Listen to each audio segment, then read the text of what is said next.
जय गुरु। ओम नमः शिवाय। ओम महाप्रभु जगन्नाथ नमो नमः। তাহলে আমার ভিডিও দেখার দর্শক বন্ধুগণ, আমি আপনাদের মধ্যে বড়দিগকে আমার মহাপদ্মকটি প্রণাম এবং ছোটদিগকে আমার স্নেহ ও ভালোবাসা জানিয়ে আমি আজ যে ভিডিওটি আজ আমি তৈরি করব সেটি হলো এই যে আমার বোর্ডের মধ্যে যে তথ্যগুলো লেখা রয়েছে, এই তথ্যগুলোর মধ্যে অর্থাৎ আমার স্বপ্নের কাহিনী, এইটি হলো আমারই লেখা আমার স্বপ্নের কাহিনী। 2023 সালের আগস্ট মাসে এটি প্রকাশ হয়েছে। আর আমার লেখা অনেক রকমের বই রয়েছে। তাছাড়াও এই বছরও আমার লেখা অনেক বই প্রকাশ করা হয়েছে 2025-এ এবং 2026 সালেও। সেগুলো আমার কলকাতার প্রায় অধিকাংশ স্থানে পাওয়া যাচ্ছে এবং বইমেলাতেও আমার অনেক বই পাওয়া যাবে বা বিক্রি হয়ে চলেছে। এইটি হলো আমার স্বপ্নের কাহিনী। লেখক আমি শ্রী নিমাইচন্দ্র প্রামাণিক, অর্থাৎ আমি লেখক। এই কাহিনী বইটি থেকে আমি দ্বিতীয় খণ্ডটি, নবম, দশম ও একাদশ অধ্যায়গুলি পাঠ করে এই ভিডিওটির মধ্যে সংগ্রহ করে রাখবো। তবে আমার করা অভিনয় ভালো না লাগলেও কথাগুলো অবশ্যই ভালো লাগবে। ভিডিওটি আপনারা দেখতে পারেন। তাহলে আমি তো অনেক রকমের ভিডিও করে চলেছি। তাছাড়াও আজকের দিনে আমি এই ভিডিওটি আপনাদের জন্য আমি তৈরি করলাম। আপনারা ভিডিওটি দেখবেন, অবশ্যই ভালো লাগবে। আর আমি আপনাদের সাথে বেশি কথা না বাড়িয়ে বা বেশি কথা না বলে আমি এবার আমারই লেখা, আমারই জন্ম তারিখ, আমারই সব রয়েছে। আমি এবার এই অভিনয়টি বা এই কথাগুলো আমি আপনাদের জন্য পড়ে শোনাবো।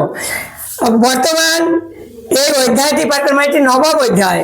বর্তমান এই অধ্যায়টি পাঠ করে আপনারা জানতে পারবেন যে সরকারি অর্ডার মতো নিজেদের দেশের প্রতি অমরেশের মতো সৈনিকদের দায়িত্ব পালনে কতখানি উৎসাহ উদ্যম থাকা প্রয়োজন। অর্থাৎ আমি এখানে এইটুকুর মধ্যে কি বলতে চাইছি না, অমরেশ ছিলেন একজন সৈনিক।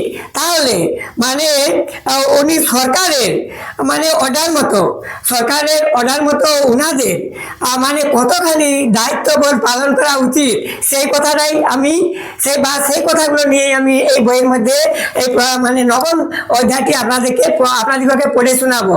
বলছে, বর্তমান সময় হয়ে গেল, তাই সমস্ত বেডিংপত্র বেঁধে তার সাথীদের সাথে অমরেশ বেরিয়ে পড়ল। এই কথাটি একটু আপনাদের বোঝার আছে, কেননা আপনারা যদি বইখানা এর আগে পর্যন্ত পড়ে থাকেন তাহলে হয়তো আপনারা বুঝতে পারবেন। কিন্তু এই কথাগুলো থেকে আমি কি বলতে চাইছি তা আমিও আপনাদেরকে বুঝিয়ে বলছি যে অমরেশের আশীর্বাদীর দিন সম্পূর্ণ হওয়ার পূর্বে সম্পূর্ণ হওয়ার সাথে সাথে অমরেশের যে সাথীরা বা অমরেশের যে দলবলেরা ছুটি অবসরে ছিলেন, কিন্তু হঠাৎ কোনো বিপদের কারণবশত ওনাদেরকেও আবার সেখানে যেতে হলো, ডিউটিতে জয়েন করতে হবে বলে সরকারের অর্ডার এলো। তাই ওই উৎসব তাদের ওই আশীর্বাদী দিনটি সম্পূর্ণভাবে না হতেই অমরেশকে সেখানে যেতে হবে, সেই কথাই বলা হয়েছে। এবং যারা তার নিকট উপস্থিত ছিল না তাদের নিকট খবর পাঠানো হলো। তবে যারা তার নিকট ছিল না তাদের নিকট খবর পাঠাতে হবে, এ কথার একটা অর্থ রয়েছে। অর্থাৎ অমরেশের ওই আশীর্বাদীর দিন উনার দলবলেরা প্রায় উনাদের বাড়িতেই ছিলেন, কিন্তু তাদের মধ্যেও যিনারা উনাদের বাড়িতে যোগদান করতে পারেন নাই, উনাদেরকেও ওই দিন ওই সময় খবর দিতে হলো। তারাও নির্দিষ্ট সময়ে যেন বিমানবন্দরে উপস্থিত হয়ে থাকে এই বলেই ঘোষণা করা হয়েছিল। এই কথাই বলা হয়েছিল। অমরেশ গাড়িতে বসলো। সামান্য সময়ের পর অমরেশের স্টাফের মধ্যে এক বন্ধুর মোবাইলে খবর এলো অমরেশের বাবার হৃদস্পন্দন বন্ধ হয়ে যাওয়ায় তিনি আর এই দুনিয়ায় নেই। অর্থাৎ অমরেশের বাবার কেন হৃদস্পন্দন বন্ধ হয়ে গেছিল তার একটা কারণ রয়েছে, এবং সেই কারণটা সম্বন্ধে হয়তো আমি এই ভিডিওর মধ্যে বলবো না, তবে আরেকটি ভিডিওর মধ্যে বলবো না। তো আপনারা এই বইটি যদি কিনে পড়তে পারেন তাহলে আপনারা সব কথা জানতে পারবেন। খুব ভালো বইটি, কিন্তু কোন অভিমানে না কিসের কারণে এবং কিসের কারণে অমরেশ সেই কথাটা শুনতে রাজি হলো না, বা ওনার জন্য ইচ্ছা প্রকাশ বা শোনার জন্য ইচ্ছাও প্রকাশ করলেন না। নির্দিষ্ট সময়ে তারা বিমানবন্দরে পৌঁছে গেল। সেখান থেকে তারা বিমানের মাধ্যমে নির্দিষ্ট সময়ে গন্তব্যস্থানেও পৌঁছে গেল। সেখানে গিয়ে তারা এক গ্লাস জল খেতেও সময় পেল না, কেননা সেখানে গিয়ে তারা দেখল যে সেখানকার অবস্থা মাৎস্যন্যায় হয়ে পড়েছে। অর্থাৎ মাৎস্যন্যায় কাকে বলে সে কথা আমি বলে দিতে পারি। মানে কোনো পুকুরে বা নদীতে ছোট মাছেরা বড় মাছেরা যেমন ছোট মাছেদেরকে গিলে ফেলে, সেই রকম ভাবে মাঝে মাঝে তখনকার যুগে আমাদের দেশেও ওই রকম ভাবে বড় লোকেরা ছোটদের উপর বা মানে ক্ষমতাবানরা মানে ক্ষমতাহীনদের উপর ওইভাবেই অত্যাচার করে মানে চলতো। তবে হ্যাঁ, মাছরাঙা বলতে কোনো পুকুরে বড় মাছেরা, যেমন আরেকবার বলছি, যেমন ছোট মাছেদের উপর অত্যাচার করে অবশেষে তাদেরকে খেয়ে শেষ করে দেয়, সেখানেও তেমনি কোনো শক্তিমান বিদেশি আক্রমণকারী শত্রু এসে এই অঞ্চলবাসীদের উপর তাই করেছিল।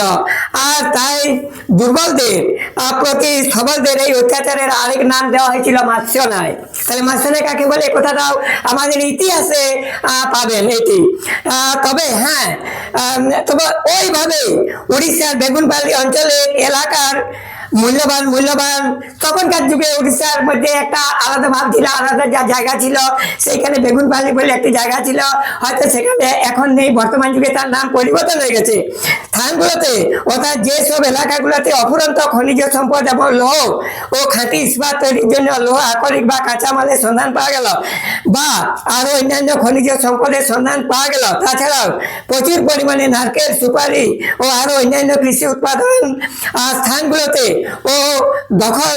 তখন দখল করার জন্য বাইরের শত্রুরা এসে ছোট বড় সবার উপর অত্যাচার করে ওই সব এলাকার মানুষজনদের সাধারণ জীবনযাপন থেকে মানে হায়রান করে তুলেছিল, এবং সেখানকার স্থায়ী বাসিন্দাদের বাসস্থান হাঁটানোর জন্য জোরপূর্বক বেআইনি আদেশ করে সেই সব এলাকাগুলোর সহিত সেখানকার মানুষজনদেরও ঘেরাও করে রেখে ওই সব এলাকাগুলো বিদেশিরা তাদের অধীনে স্বাধীন করে নিতে চেয়েছিল।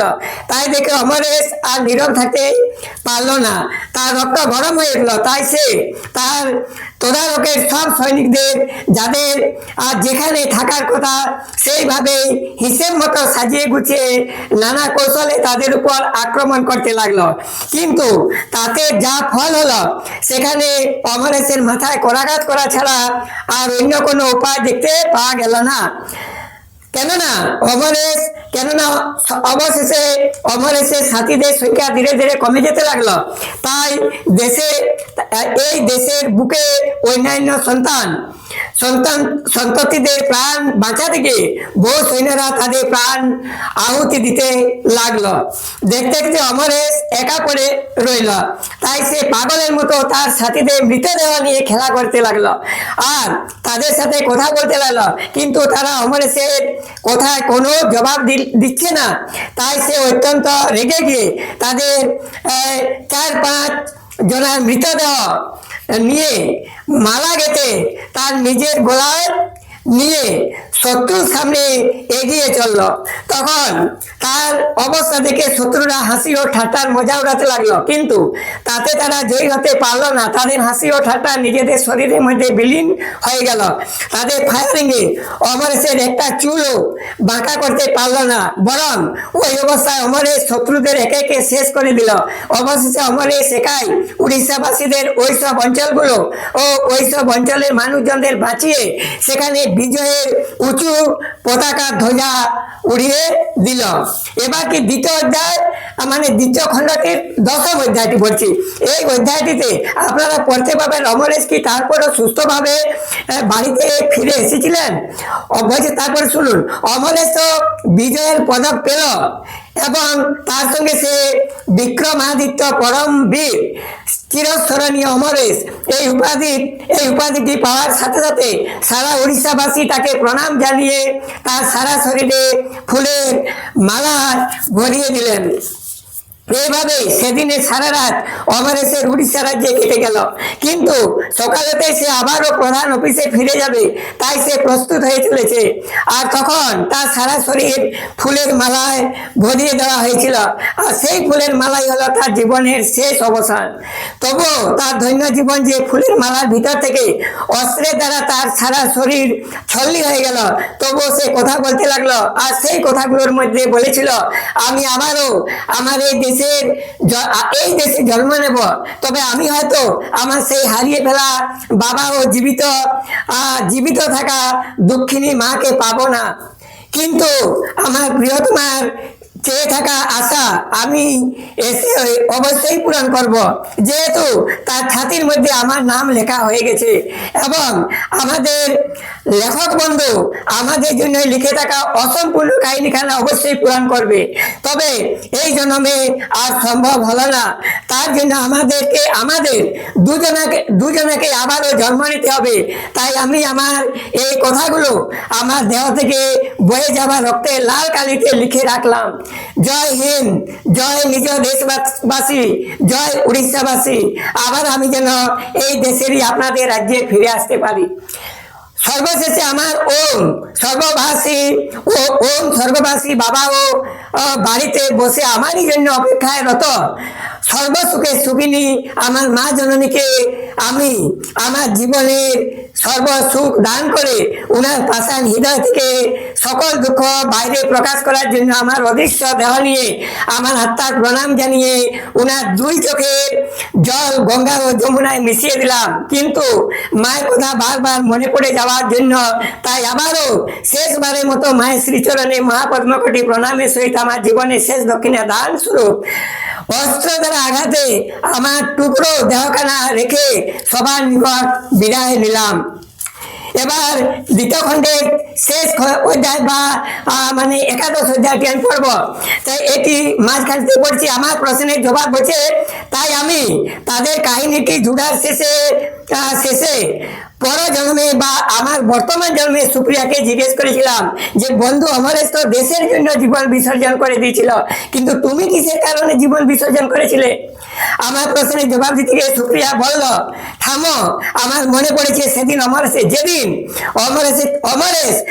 অমরেশ তার দেহ বিসর্জন করে সারা দেশের জন্য অমরত্ব লাভ করার পর তাদের বাড়িতে সরকারের তরফ থেকে কয়েকজন অফিসার এসে তার বাবা মাকে বলেছিলেন যে আমরা তো আর আপনাদের ছেলেকে ফেরত করতে পারবো না, তবে আপনাদের ছেলের শেষ স্মৃতিস্বরূপ আপনারা সরকারের তরফ থেকে যা কিছু চাইবেন আমরা তাই দিতে বাধ্য হব, কেননা একমাত্র আপনাদের ছেলেই ছিল সারা দেশের মধ্যে একজন কোটি কোটি টাকার নক্ষত্র। তখন অমরেশের বাবা ও মা বলেছিলেন, যখন আমাদের ছেলেই আমাদের নিকট থাকলো না, তখন আমরা ধন সম্পদ নিয়ে আর কি করব। তবে আমাদের হব বৌমাকে জিজ্ঞেস করে দেখতে পারেন, তার যদি মনের কোনো বাসনা থাকে। তখন আমি আমার দুঃখিত জীবনকে ঠেলে ফেলে দিয়ে আনন্দিত হয়ে দুঃখ মিশানো খুশির হাসতে হাসতে বলেছিলাম, বাহারে আমার ছাতি চিরে যার নাম লিখে আমার হৃদয় মন্দিরে লুকিয়ে রেখেছিলাম, আর তাকেই না আপনারা আমার হৃদয়ে চিরফাড় করে আমার প্রতিটি অঙ্গ প্রত্যঙ্গ থেকে বের করে তাকে আমার দেওয়া ভালোবাসা থেকে সারা দেশবাসীর জন্য সেই ভালোবাসা ভাগ করে দিলেন। তাহলে আজ কেমন করে আমরা আমার সেই বুক চিরে তার নাম লিখে রাখার মূল্য না নিয়ে আমি তাকে আমার জীবন থেকে বিনামূল্যে ছেড়ে দেব?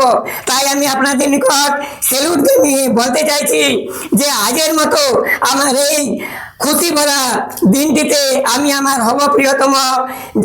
প্রিয়তম জীবনের পরিবর্তে আজ আমি আপনাদের নিকট একখানা সোনায় বাঁধা তরণী নিতে চাইছি। আর যে তরণীখানা নিয়ে আমি আমার জীবনে তাকে পাওয়ার চেয়েও বেশি সুখে ও শান্তিতে মা গঙ্গার কোলে মানে ভেসে বেড়াতে পারবো।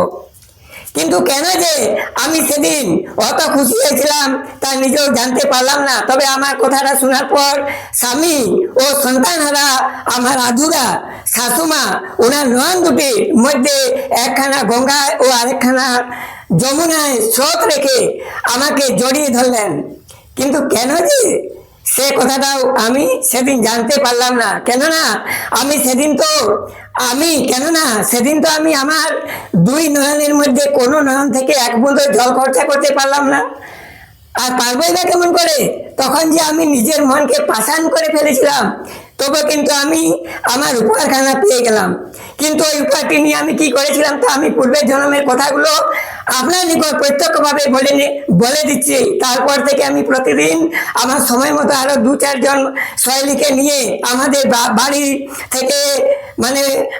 বাড়ি থেকে অনতি দূরে মা গঙ্গার ঘাটে আমার সেই তরিখানা লাগিয়ে মা গঙ্গার সাথে অনেক কথা বলতে বলতে তরণীখানা বেয়ে চলতাম। কেননা মা গঙ্গা আমাকে খুব ভালোবাসতেন। তাই উনি আমার স্বপ্নেও আমার বিছানা পর্যন্ত কোনো দিন চলে আসতেন। এইভাবে আমার দিনগুলো কেটে যেতে যেতে একদিন সারা আকাশ জুড়ে ঝড় ও তুফান উঠার সংকেত দেখা দিল। তাই সেদিন আমার কোনো সহেলি আমার সাথে আমার তরণীর মধ্যে বসে পাড়ি দিতে রাজি হলো না। আমি কিন্তু কারো কথা না মেনে আমার তরণীর পর বসে মা গঙ্গার বুকের দিকে এগিয়ে চললাম। তখন আমার সহেলিরা আমার বাবা ও মাকে খবর দিতে ওনারা মা গঙ্গার ঘাটে এসে আমাকে হাতছানি দিয়ে ডাকতে লাগলেন। তখন মা কি বললেন, মা মেঘাবতী তুই এ কি করলি মা? তো তরণীখানার উপর তুই যে ভারসাম্য হারিয়ে ফেলেছিস মা, তুই আয় মা, আমাদের বুকে ফিরে আয় মা, তুই ফিরে আয়, তোর মায়ের ডাকে তুই ফিরে আয় মা, ফিরে আয়। তখন আমি কি বলেছিলাম, মা বাবা আমাকে বাঁচাও, আমি আর পারছি না মা, আমার সারা অঙ্গ অসাড় হয়ে পড়েছে বাবা, আমি আর পারছি না, আমাকে তোমার বুকে ধরে মায়ের কোলে নিয়ে যাও বাবা, তুমি আমাকে নিয়ে যাও বাবা। তখন বাবা আমার রবে চিৎকার করতে করতে বললেন, আমি আসছি মা, তুই আর সামান্য ক্ষণের জন্য তোর তরিখানা নিয়ন্ত্রণের মধ্যে রাখ মা, আমি শীঘ্রই তোর নিকট আসছি মা, আমি তোর নিকট আসছি। অপরদিকে মা গঙ্গা, মা মেঘাবতী তুই হয়তো আমায় ভুলে গেছিস মা, কেননা সে তো বহুদিনের কথা হলো মা, তখন আমারও বয়স ছিল অনেক কম, তাই তখন আমার দেহের উপর লাফ দিয়ে সবাই এপার থেকে ওপার যাওয়া আসা করতো। কিন্তু কালক্রমে একদিন কোনো পথিক মা তার মেয়েকে আঁচলে নিয়ে ঝাঁপ দিতে গিয়ে আমাকে পিছনে রেখে পার হবার সময় আমার বুকে মেয়েটিকে ফেলে দিয়ে চলে যায়। কিন্তু আমি তো একজনা আওয়াজহীনা রমণী, তাহলে আমি তাকে কেমন করে ডাকি? তাই আমি তাকে ডাকতেও পারলাম না, আর তার কন্যা সন্তানটি ফেরতও করতে পারলাম না। কিন্তু মানুষ জাতি হলে কি হবে, তবু আমি তাকে আমার শরীর থেকে সমস্ত শক্তি দান করে একটি অসাধারণ রমণী জাতির বীজ তৈরি করলাম। আর সেই বীজটি হলে একমাত্র তুই।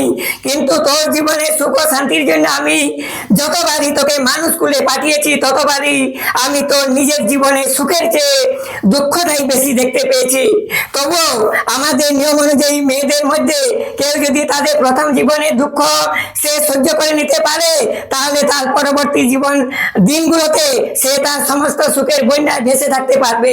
কিন্তু এই জন্মে তোর সুখের তরণী কোনো এক অজানা স্রোতে ডুবে গেছে মা, যার জন্য তুই তোর এই সোনার তরণী বাইতে বাইতে আজীবনকাল তার খোঁজ করলেও তাকে খুঁজে পাবি না।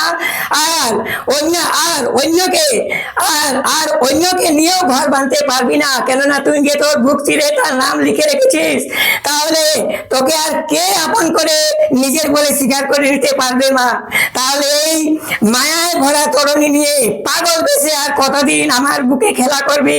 তাই তোকে এই অসময়ে কিছুদিনের জন্য আমার নিকট আসতেই হবে মা, আমার নিকট আসতেই হবে। তাছাড়াও তোর ভালোবাসা অমরেশকেও ধরিত্রী মাতার বুকে বিরাজ করা আরেক মা জননীর উদরে পাঠিয়ে দেওয়া হয়েছে একমাত্র তোর জন্যই।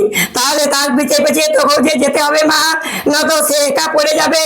তাছাড়া ভেবে দেখ মা, আজ তোর উদরে অমরেশের নামে যে সন্তান দুটি বিরাজ করছে তাদের অবস্থাটা কি হবে, যেহেতু এখনো পর্যন্ত তোর মাথায় সিঁদুরের লেপন বাকি রয়ে গেছে মা। তবে পরের জন্মে তোকে আমি আরো কতগুলো মহৎ কর্ম সম্পন্ন করার জন্য এই ধরিত্রী মাতার বুকে পাঠাবো। আর তোর ঠিক যখন 23 বছর বয়স হবে তখন এই সন্তান দুটো তোর উদরে খেলা করবে, তবে সেটা কিভাবে সম্ভব হবে তা তোকে নিজেকেই মানে মনে মনে জেনে নিতে হবে। আর ততদিন পর্যন্ত আমি তোর ওই সন্তান দুটোকে আমার মধ্যে বিরাজ করা কোনো জলজ জীবের উদরে সুরক্ষিতভাবে রেখে দেব।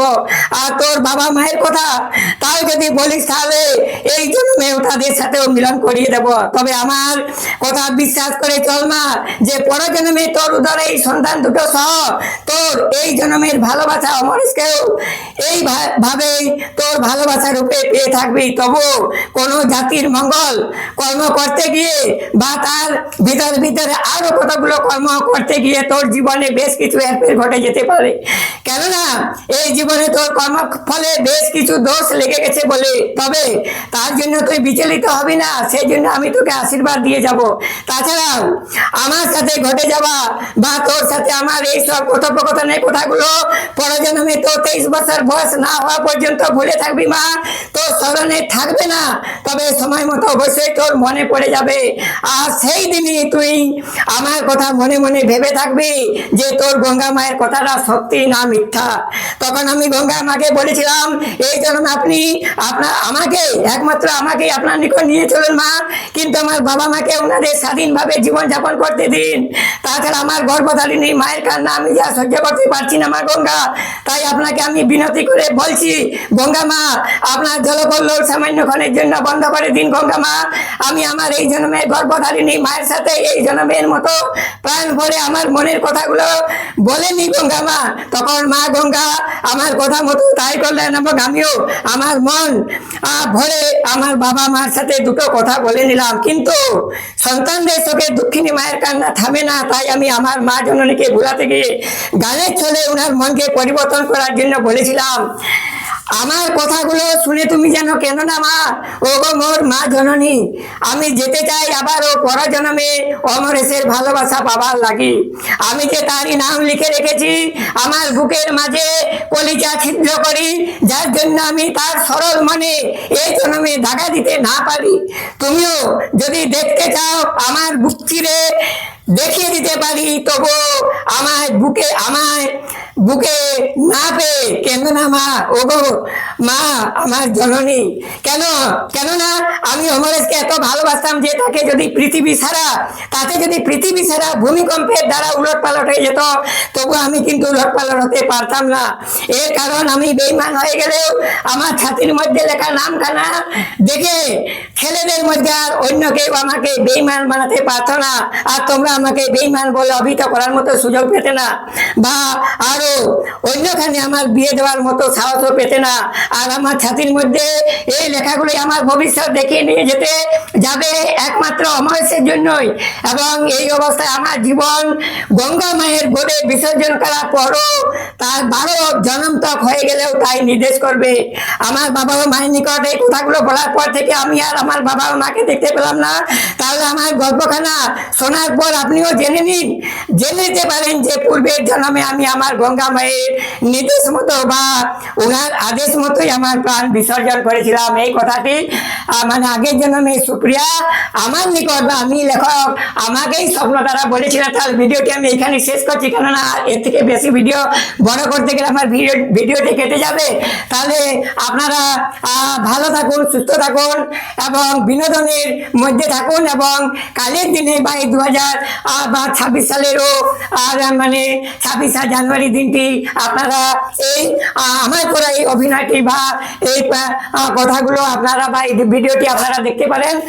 জয় জগন্নাথ, নমস্কার।